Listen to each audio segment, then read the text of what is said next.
नमस्कार. ब्रेकनंतर पुन्हा एकदा आपलं स्वागत आहे. प्रामाणिकपणे उद्योग व्यवसाय करून नावारूपास आलेल्या आपल्या कुटुंबाची सोशल मीडियावर व्हिडिओ टाकून बदनामी करणारे मलखेसिंग दुधानी आणि त्यांच्या कुटुंबावर पोलिसांनी कारवाई करावी अशी मागणी ऑल शीख शिकलीकर असोसिएशन आशाचे महाराष्ट्र प्रदेश उपाध्यक्ष पीएमसी पीडब्ल्यूडी कॉन्ट्रॅक्टर उद्योगपती बच्चनसिंग ईश्वरसिंग कल्याणी यांनी आज प्रसारमाध्यमांशी बोलताना केली. आपण 25 वर्षापासून उद्योग व्यवसाय प्रामाणिकपणे करत असून शीख शिकलीकर सर्वधर्मीय समाजाकरिता रामटेकडी हडपसर पुणे शहरात विविध उपक्रम राबवून चांगले काम करत आहे. या कामाबद्दल शीख समाजात मान सन्मान मिळतो आहे. विविध चांगल्या उपक्रमांमध्ये आम्ही पुढाकार घेत आहोत. असे चांगलं काम करत असताना आमची वाहनं काही वर्षांपूर्वी जाळून आमचे लाखोंचे नुकसान करण्यात आले. रामटेकडी येथे नाईक नवरे यांच्या सध्या सुरू असलेल्या SRA स्कीमच्या जागेत अडथळा ठरणाऱ्या घरांवर प्रशासनाकडून करण्यात आलेल्या कारवाईशी आमचा काही संबंध नसताना सोशल मीडियावर रील टाकून भाऊ, मुलगा आणि बच्चनसिंग कल्याणी यांच्या कुटुंबाची नाहक बदनामी करण्यात आली आहे.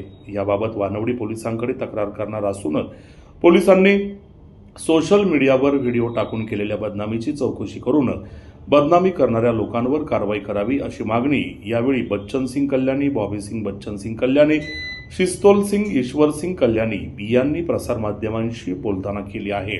पाहूया त्यांनी साधलेला हा संवाद. मी बच्चनसिंग ईश्वरसिंग कल्याणी, मी पुणे रामटेकडीमध्ये राहतो. मी गव्हर्नमेंट कॉन्ट्रॅक्टर आहे. पुणे महानगरपालिका आणि पीडब्ल्यूडी मध्ये मी गव्हर्नमेंटची कामं घेतो. मी गेली अनेक वर्ष नाईक नवरे बिल्डर यांच्याकडे कॉन्ट्रॅक्ट घेतो आणि रामटेकडीमध्ये जे SRA स्कीम चालू आहे, जे रिहॅबिलिटेशन चालू आहे, ते डेव्हलपमेंट, त्याच्यामध्ये माझ्याकडे कॉन्ट्रॅक्ट आहे. बिल्डिंगचं फाउंडेशन खोदायचं, त्यांचं रोड बनवायचं, त्यांना इतर काय डेव्हलपमेंट करायची तर ते कामं माझ्या JCB पोकलेन मशीनने केले जातात.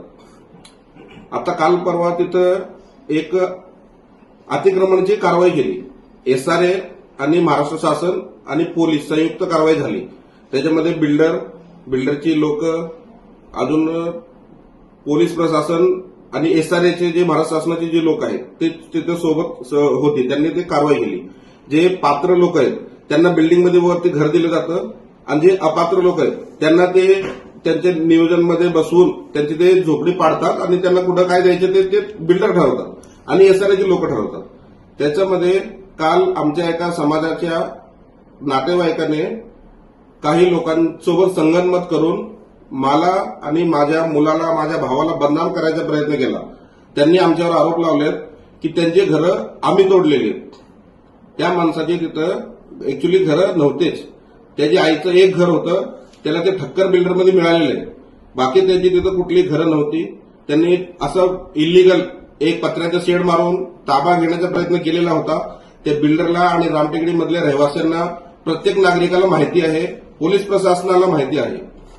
हे माणूस काय करतो, काही जरी प्रॉब्लेम झाला किंवा नाही झाला तरी मला, माझ्या कुटुंबाला इलिगल बदनाम करायचा, आम्हाला कुठेतरी अडकवायचा, फसवायचा प्रयत्न करतो. त्याचं नाव आहे मलखेसिंग राजूसिंग दुधानी उर्फ जंबूसिंग. त्याचे वडील वारलेले आहेत आणि तो माझ्या सख्या बहिणीचा मुलगा आहे. त्याच्यासोबत त्याची बायको अंजली कौर आणि त्याच्या 2 बहिणी अनिता कौर, त्याची दुसरी बहीण पलक कौर उर्फ सविता कौर, हे सगळे मिळून आम्हाला, माझ्या कुटुंबाला खूप हॅरेसमेंट देतात. आमच्या समाजामध्ये खूप आमची बदनामी करतात. आमच्या समाज माध्यमांचे जे काय आमचे ग्रुप आहेत समाजाचे, बाकी इतर ग्रुप, त्याच्यामध्ये व्हिडिओ काही खोटं बोलून व्हायरल करतात की बच्चनसिंगनी, त्याच्या भावानी शिस्तोल सिंगनी, माझा मुलगा इंजिनियर आहे आता बॉबीसिंग कल्याणी, त्याचं सुद्धा नाव घेतात. आमचं कुटुंब सर खूप सुशिक्षित आहे. आम्ही भारतामध्ये राहतो, तर आम्ही एक रिस्पेक्टेबल पर्सन आहे. आम्ही आमचं बिझनेस एकदम व्यवस्थित इमानदारीने करून आजपर्यंत इथपर्यंत पोहोचलेलो आहे. आमच्यावर कसलाही डाग नाही, कसलेही आम्ही इलिगल काम करत नाही, कुठलाही आमच्यावर आजपर्यंत गुन्हा दाखल नाही. हे लोक वारंवार आम्हाला बदनाम करतात.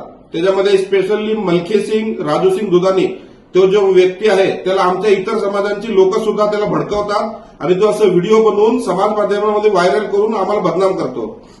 आता मी थोडीशी आमच्या घराची माहिती देतो.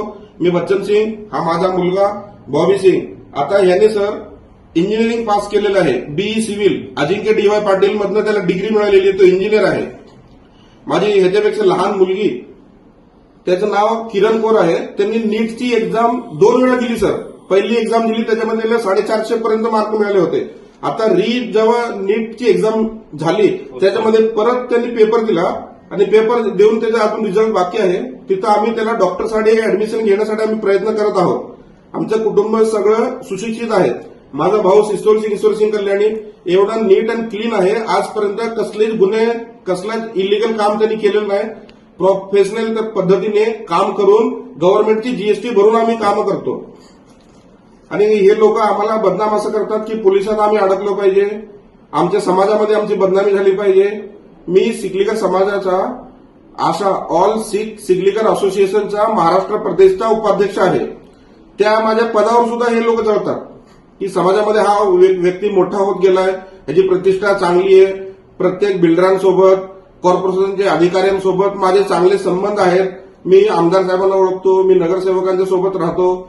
मग मी माझ्या हिमतीवर, माझ्या कर्तृत्वावर मी तिथपर्यंत पोहोचलेलो आहे. मी कुठलाच गुन्हा केलेला नाहीये, कुठले इलिगल आम्ही काम केलेलं नाही. उलट आम्हाला प्रत्येक वेळी ज्या वेळेस ह्या लोकांनी आम्हाला फसवायचा प्रयत्न केला, यांनी सर नोव्हेंबर 2024 मध्ये माझा जेसीबी, माझा एक हायवा डंपर ह्या लोकांनी जाळला. तिथं माझं 40 ते 50 लाख रुपयाचे यांनी नुकसान केलं. माझं जिथं मी कष्ट करून जगत होतो, जिथं माझं घरपरिवार, माझं प्रपंच चालत होता, ते वाहनं माझी यांनी जाळली सर. तसं ह्यांच्यावरती गुन्हा दाखल आहे. ते गुन्ह्याचे माझ्याकडे प्रत एक कॉपी, फोटो आहेत.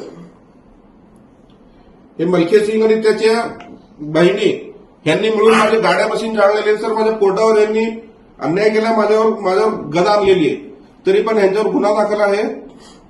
आणि एक दिवस यांनी काय केलं सर, स्वतःची डोकी फोडली, स्वतः अंगावरती ब्लेडनी वार केली, बायकोचे कपडे फाडले. त्याचा एक दारू विकणारा माणूस आहे, त्याचं डोकं फोडलं आणि जाऊन माझ्या विरोधात खोटी तक्रार दिली. त्या तक्रारीमध्ये सरांनी, पोलीस प्रशासनाने आम्हाला खूप सहकार्य केलं. त्यांनी त्याची शहानिशा केली की आम्ही ऍक्च्युअल याला मारलंय का नाही. आम्ही त्याला मारलेलं नव्हतं, त्याला डोळ्यांनी पाहिलं सुद्धा नव्हतं. आम्ही त्यावेळेस आमच्या घरी, आम्ही आमच्या जागेमध्ये होतो. त्यांनी जी खोटी तक्रार दिली होती ते साहेबांनी, पोलीस प्रशासनाने खूप व्यवस्थित तपास करून तिथं आम्हाला त्याचं फायनल करून आम्हाला निर्दोष त्याच्यामध्ये केलेलं आहे. ते गुन्हा आमच्यावरनं खारिज केलेला आहे. आमची मागणी एवढीच आहे की ह्यांनी जे आमच्यावरती आरोप लावलेत की बच्चन सिंगने आमचे घर तोडलेत, आम्हाला जीव मारण्याची धमकी दिलेली आहे, असं आम्ही त्याला धमकी कुठं दिली, फोनवरती दिली का समोर जाऊन दिली, असं काहीही प्रूफ नाहीये. तो खोटं बोलत आहे. आणि पोलीस प्रशासनाला माझी एवढीच नम्र विनंती आहे माझ्या कुटुंबाच्या वतीने की हा माणूस एक नंबरचा अट्टील गुन्हेगार आहे. ह्याच्या बहिणी सुद्धा अट्टील गुन्हेगार आहेत. ह्यांना असे धमकी देण्याबद्दल समाज माध्यमांमध्ये, समाजात, ग्रुपांमध्ये, फेसबुकला, इंस्टाग्रामला आमची बदनामी केली, म्हणून ह्याच्यावरती गुन्हा दाखल होऊन याला अटक केली पाहिजे, एवढी आमची नम्रतेची पोलीस प्रशासनाला विनंती आहे. Which is happening under the scheme of SRA, Slum Rehabilitation Authority. This scheme is actually applied from the government of India, which the main contractor is Nagnavara Developers, which is the owner is Hemant sir. He is a really nice man. He is a very good man, and he has legal license and authority to rehabilitate the slums. And the subcontractors, my father, my uncle Chachari. Our company name is Vaheguru Earthmovers and Constructions. So whichever allegations and accusations which are made against us, we have not yet participated and not yet done anything wrong, which government and such police, you can say, have taken actions against us. So we appeal this false cases, false accumulations against us should be avoidable.